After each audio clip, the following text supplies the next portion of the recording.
ಸಂಸತ್ ಮೇಲೆ ದಾಳಿ ಪ್ರಕರಣ ರಾಜಕೀಯ ಸ್ವರೂಪವನ್ನ ಪಡೆದುಕೊಂಡಿದೆ. ಮೋದಿ ಸರ್ಕಾರವನ್ನ ರಾಹುಲ್ ಗಾಂಧಿ ಹಿಗ್ಗಾಮುಗ್ಗಾ ಟೀಕಿಸಿದ್ದಾರೆ. ಆದರೆ ಈ ಎಲ್ಲಾ ಘಟನೆ ಹಿಂದೆ ಟೂಲ್ ಕಿಟ್ ರಾಜಕೀಯ ಇದೆ ಎಂದು ಬಿಜೆಪಿ ಬಾಂಬ್ ಸಿಡಿಸಿದೆ.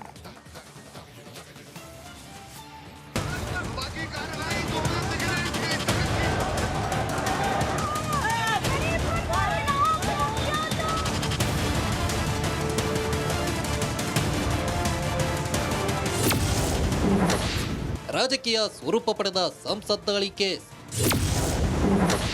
ಹಣದುಬ್ಬರ, ನಿರುದ್ಯೋಗವೇ ಕಾರಣ ಎಂದ ರಾಹುಲ್. ಸಂಸತ್ ಮೇಲಿನ ದಾಳಿಯನ್ನ ಕಾಂಗ್ರೆಸ್ ಬಿಜೆಪಿ ರಾಜಕೀಯಗೊಳಿಸುತ್ತಿದೆ. ವಯನಾಡು ಕಾಂಗ್ರೆಸ್ ಸಂಸದ ರಾಹುಲ್ ಗಾಂಧಿ ಸಂಸತ್ ಮೇಲಿನ ದಾಳಿಗೆ ನಿರುದ್ಯೋಗವೇ ಕಾರಣ ಎಂದಿದ್ದಾರೆ. ಹಣದುಬ್ಬರ, ನಿರುದ್ಯೋಗದಿಂದ ಅಟ್ಯಾಕ್ ಆಗಿದೆ.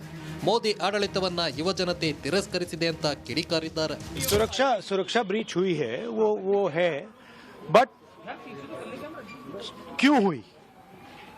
जो देश में सबसे बड़ा मुद्दा है बेरोजगारी का मुद्दा, जो पूरे देश में उबल रहा है, मोदी जी की पॉलिसीज के कारण हिंदुस्तान के युवाओं को रोजगार नहीं मिल रहा है, तो ब्रीच जरूर हुई है, बट इसके पीछे कारण बेरोजगारी है और महंगाई है. ಕಾಂಗ್ರೆಸ್ ನಡೆ ನೋಡಿದ್ರೆ ಸಂಸತ್ ದಾಳಿ ಹಿಂದೆ ಟೋಲ್ ಕಿಟ್ ಇರುವ ಶಂಕೆ ಇದೆ. ಕಳ್ಳತನದ ಹಣದ ಜೊತೆ ವಿದೇಶಿ ಶಕ್ತಿಗಳು ಶಾಮೀಲಾಗಿರಬಹುದು ಅಂತ ಮಾಜಿ ಸಚಿವ ಸಿಟಿ ರವಿ ಸಂಶಯದ ಬಾಂಬ್ ಸಿಡಿಸಿದ್ದಾರೆ. 5 ರಾಜ್ಯಗಳ ಚುನಾವಣೆಯಲ್ಲಿ ಭಾರತೀಯ ಜನತಾ ಪಾರ್ಟಿ 3 ರಾಜ್ಯಗಳ ಚುನಾವಣೆಯಲ್ಲಿ ಜಯಬೇರಿ ಗಳಿಸಿತು. ಅದರ ವಿಷಯಾಂತರ ಮಾಡೋದಕ್ಕೋಸ್ಕರ ಒಂದು ವ್ಯವಸ್ಥಿತವಾಗಿರ್ತಕ್ಕಂಥ ಟೂಲ್ ಕಿಟ್ ರಾಜಕಾರಣ ಮಾಡಿರುವ ಅನುಮಾನ ನನಗೆ ವ್ಯಕ್ತ ಆಗ್ತಾ ಇದೆ. ಸಂಸತ್ ಮೇಲಿನ ದಾಳಿಗೆ ಉಗ್ರ ಸಂಚು ಪ್ರಕರಣದಲ್ಲಿ ದಾಳಿಕೋರರ ಗ್ಯಾಂಗಿನ 6ನೇ ಆರೋಪಿಯನ್ನ ದೆಹಲಿ ಪೊಲೀಸರು ಬಂಧಿಸಿದ್ದಾರೆ.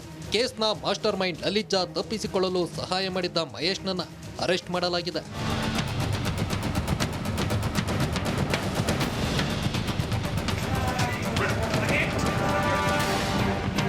ಪ್ರತಾಪ್ ಸಿಂಹರಿಗೂ ವಿಚಾರಣೆ ಬಿಸಿ ತಟ್ಟಲಿದೆ. ಆರೋಪಿಗಳು ಸಂಸದ ಕಚೇರಿಯಿಂದ ಪಾಸ್ ಪಡೆದಿದ್ರು. ಅದರಿಂದ ಲೋಕಸಭೆ ಸ್ಪೀಕರ್ ಅನುಮತಿ ಪಡೆದು ವಿಚಾರಣೆ ನಡೆಸಲು ಪೊಲೀಸರು ಸಿದ್ಧತೆಯನ್ನು ನಡೆಸಿದ್ದಾರೆ.